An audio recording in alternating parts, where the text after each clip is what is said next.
We do a lot of supply side connections where the guys, homeowners have 25-year-old load centers that are over amped and all that other stuff. Is there anything different that we got to do here?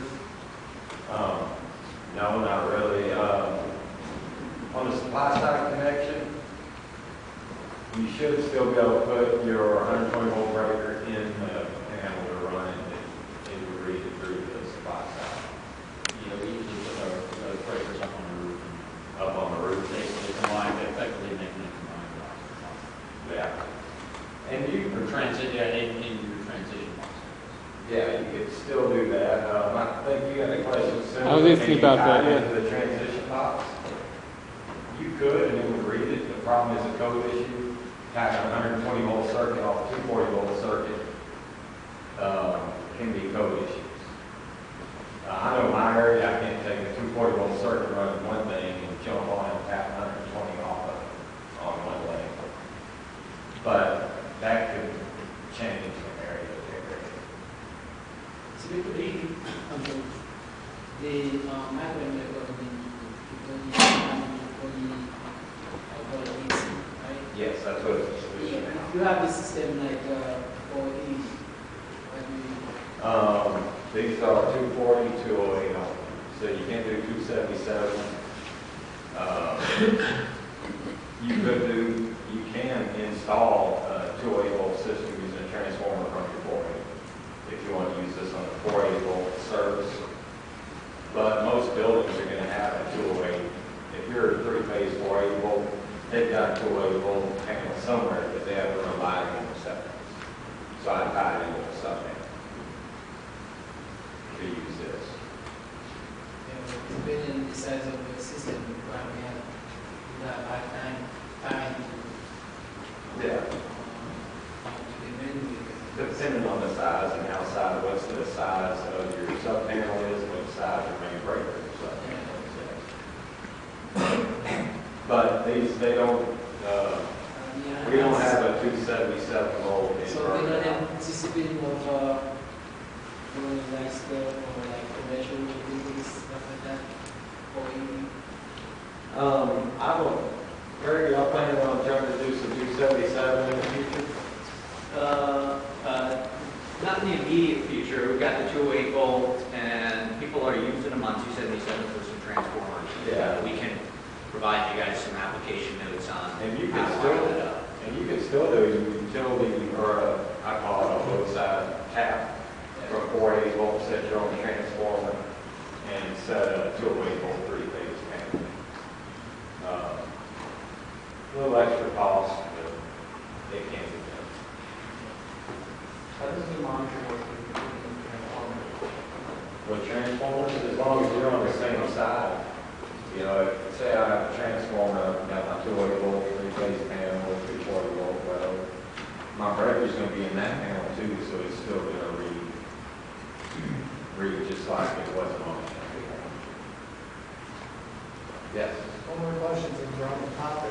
Now, if we have a three-phase system, and we're trying to balance the phases, and we have three transformers, we have to use isolation transformers. To tie these into it, Yeah, isolate from each other.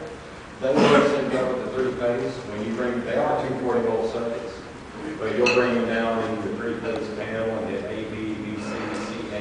You have three strings, and the inverters will sync up to the phase of the three-phase system.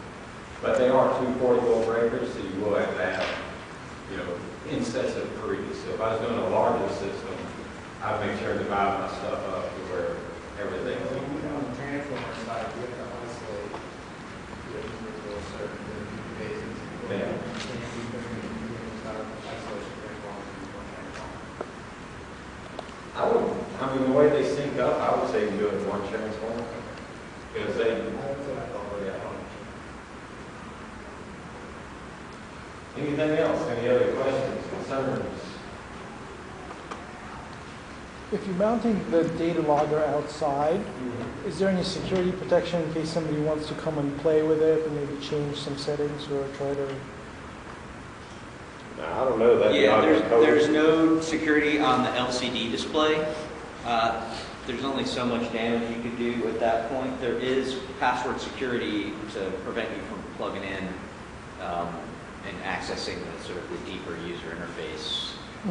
But no, there's no security setting right now on the LCD. If I was concerned about that on a system, then I would mount it inside a NEMA 4 box where you put a lock on. That way, if you wanted to come out, you can open it up, and even though it's NEMA 3 already. But if you're worried about someone messing with it, if you can shut down the device from that. So if you're worried about it, I put it inside a lockable box. You can't do any more damage than tripping your breaker. I mean, but if you're in a lockdown situation, this does not provide that kind of protection. If you're in an area with no internet access at all, and you want to put one of those in there, can it do, like, store a month of data or something? Yes. It stores them in the inverter, actually. Well, it stores in a number of places. So each inverter keeps track of its own power production. So that's stored permanently in the device. So you'll always know the total energy that it's produced. Okay. The power manager will store a minimum of 30 days worth of data, and it's actually more depending on the size of your system. But sort of for the largest size system, it's 150 units per power manager that will store 30 days worth of data, and you can intermittently hook it up to the internet via a wireless bridge or a hotspot, and it will upload that forever. Like I said, you can plug in and get the full graphical user interface by just plugging in a laptop directly into the Ethernet port, opening up a browser. You can get in there and see the historical data, the module level data, sort of everything you want to see. But it will eventually run out of space. Okay, how about, but the microinverter, how long will it keep the 5 month It doesn't keep interval data. It only keeps, the microinverter keeps a running tally. This device will keep the 5-minute interval data for a minimum of 30 days. The power manager. Yeah, so there's 30 days, 5-minute interval data, minimum 30 days, 5-minute interval data stored on power. Okay, but the microinverter doesn't own that. It doesn't remember its history. All right.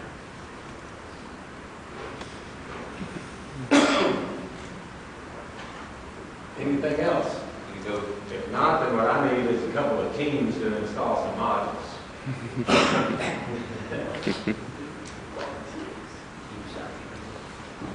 And that's what we're going to do next. We're going to go back. I'm going to go over a couple of parts first before we get started. First and foremost, there is trip hazards on the roof for anyone on it. Watch out for the ground wire may run, and of course the rails. Second, don't stick your tools in my pocket and forget about them and walk on. And 3, please keep the parts for each roof separated. I have 2 black tubs, so the parts of this roof go in one, parts of this roof go in the other. If y'all do that for me, I will be forever pleased. And John will get on to it. John keeps track of all this stuff in his truck, so when I lose